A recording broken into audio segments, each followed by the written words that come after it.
presenting to you the air fryer toaster. This is a new thing that has come up in the market. We already have a toaster oven, but this is an air fryer cum toaster oven, which is interesting. I saw a video on YouTube which said that we can do pretty much anything that a air fryer could do in this toaster oven. We're going to test it out. I will open the box and see what's inside, and I will talk to you after that.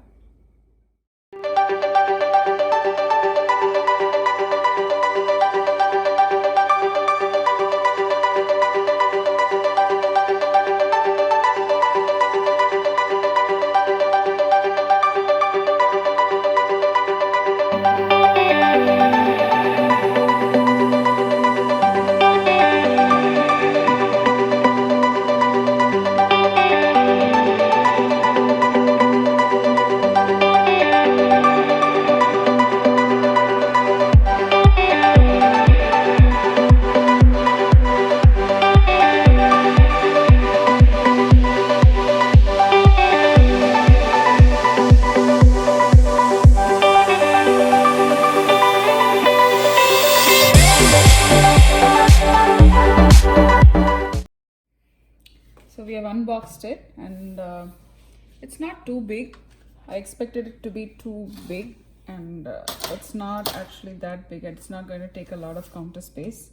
As soon as I opened it, one thing I noticed is it seems pretty sturdy. Not like the usual toaster oven that's not, it's usually lighter, right? This is quite sturdy, and the box had contents that are here, which I will explain in a minute.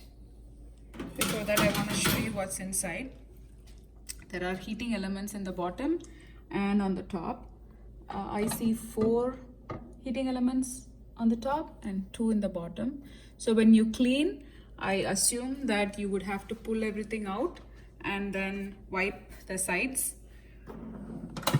There is also a tray. That's the cleaning. I think this is a crumb tray. And when I remove that, there is also a base here.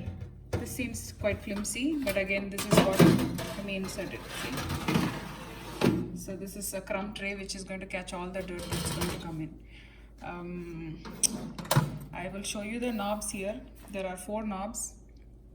The first one is a toaster knob. So I think when I read the manual, it said you would have to use 2 knobs. Those are the 2 knobs that you would be using. These are the controls. This is the toaster knob that you would need to use for toast, and this is the other oven timer / on and off switch, which you would have to use to access all the other features like warm, broil, convection broil, bake, convection bake, and air fry. You also have timing. Generally, when you use a toaster oven, you would have to set the timer at least 10 to 15 degrees lesser than the usual convention oven, because it's way hotter, and you have to keep an eye and try to turn the food. Otherwise, it's not going to be evenly browned, but I have to test that to see if that's the case. The conventional broil and convention bake will have a fan that is running inside. So that would actually help us to circulate hot air inside, which will help us to achieve even browning, which can also be tested today. Let's see if that works with a piece of bread. Let me explain the trays that we have. So this, before that, we have a recipe book with some recipes in here, and this is probably the Bible that we need to have handy. So I say that maybe put it in a nice file or folder next to the toaster oven, but you can access it where you can access it often. So you have the positions for baking and position for broiling and air frying. So let me open it and show you. These are the positions that I'm talking about. So you see there is a number 1 and number 2 here. These are the rack positions which we will be talking in a minute about. So this is the air frying basket. So this is the air frying basket. It seems pretty good. It has a stand in the base which is actually going to elevate it from the actual tray that's going to hold this in. This will not just hold itself. That is why I wanted to show this before putting anything else inside. The next one would be a rack, a baking rack. This you would use for toast and heating up pizza or anything that has a crust. This is a good thing to use. And you don't have to put a tray underneath, because you need that exposure to have even browning under the crust. This is the tray that holds this basket, and you can also bake other things on it. So let me put it in this one and see how it holds. So this is how you would air fry all the time. So whenever you air fry something, I suggest you put this on top of this and then do it. And what the manual says is that for air frying, you would always use the position number 2, which is this. Let's try to do that.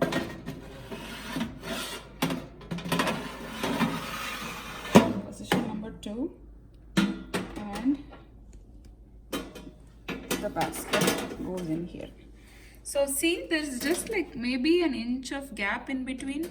So when you put food that's going to be like higher, like thicker, I think you would have to consider using the actual oven and not this, because it may touch the heating element on top, which you don't want to happen. So let's pull this out. I'm going to put a piece of toast and see how it actually browns the toast. Let's try that.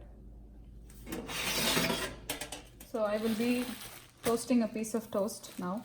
Before that, I also want to show you what's inside this manual. So when you look at this, they have clear instruction as to where the trays have to be placed when you have to use this toaster oven. So for toast, we will be using this knob. That's the only knob we will be using. And they say that you place it in position number 2. So the rack is already in position number 2. So when you insert this rack here, there is a small tilt that you have to go through like that. And this is position number 2. I will take a piece of toast.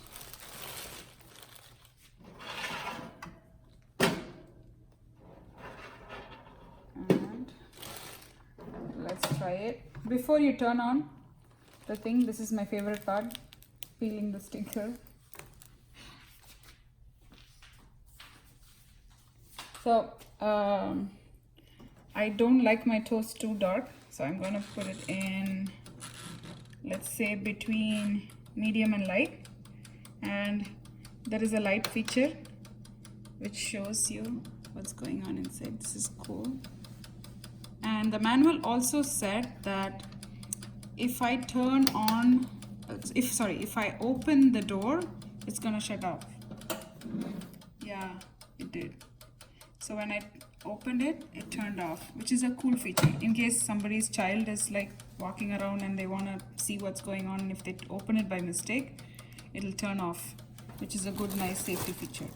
So let's wait for the toast, and I'm going to keep an eye on it, because usually toaster ovens are quite notorious, and they will brown sooner than we expect. So the time now is 7:20. I'll get back to you as to how many minutes it takes for the toast to be ready. I forgot to mention that I had turned the knob of this temperature to toast. So that's one thing I forgot to mention before. So I'm still waiting to see what's happening. Let's turn on. Something is happening inside. It's not too loud as of yet.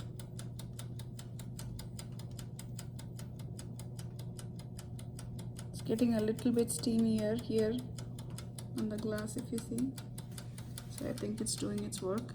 I have a feeling that you can easily toast 4 slices of bread at one time, and if you readjust it, I think maybe 5, maximum of 5, I would say. We'll test that theory later.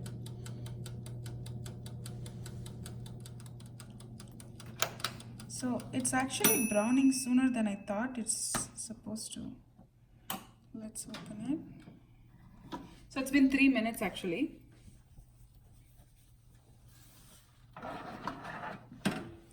Let's check the bottom.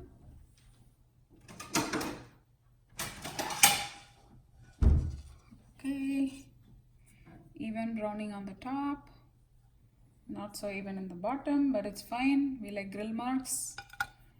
It's darker than I thought it's going to be. So I think for my personal preference, instead of putting it between light and medium, I would like to put it in light. So if you like it medium, I think this is good. Go between light and medium. So yeah, but I like it. I mean, it's crispy, it's crunchy, and 3 minutes for 6 pieces of toast. I think it's good. Let's try another item. So we just saw a piece of toast and it's good. I mean, you know, first off, I feel like it's good, but people may think, oh, why do you need a toaster slash air fryer for $159 plus tax? I know that's a lot of money, but if it's going to save me time from opening a big huge oven and heating up a whole oven, it's going to take 20 minutes to preheat and then cook another 30 minutes. So as they say, it's ideally going to take 20 minutes to make dishes. Hopefully that will happen with this. I was using this in the background you see here. That's the toaster oven we have been using for heating up items, frozen food for the children and toast and everything. That is going to be replaced by this guy. So let's test out this. I will be posting more videos and making more items with this guy. So he will be replacing my trusty old friend who has helped us for 3.5 years, I think, nearly. Um, I say that I've heard all nice positive comments and positive reviews of an air fryer, and it's little to no oil, and hopefully this will come for a lower cost in the future. I understand that it is pricey, but it's going to be two in one is what I'm hoping. I will come back to you with the recipe soon in this. Let me know in the comments down below if you have any specific item that you want me to try on this. I'm just going to try the random generic ones that are there already in my mind. Please comment and subscribe to my channel. Also click the bell icon in the future for notifications. I will also be posting recipes for this. This will be linked to my Facebook page, which you can like as well. We will be posting recipes and photos as and when I make them. So thank you for watching and happy cooking.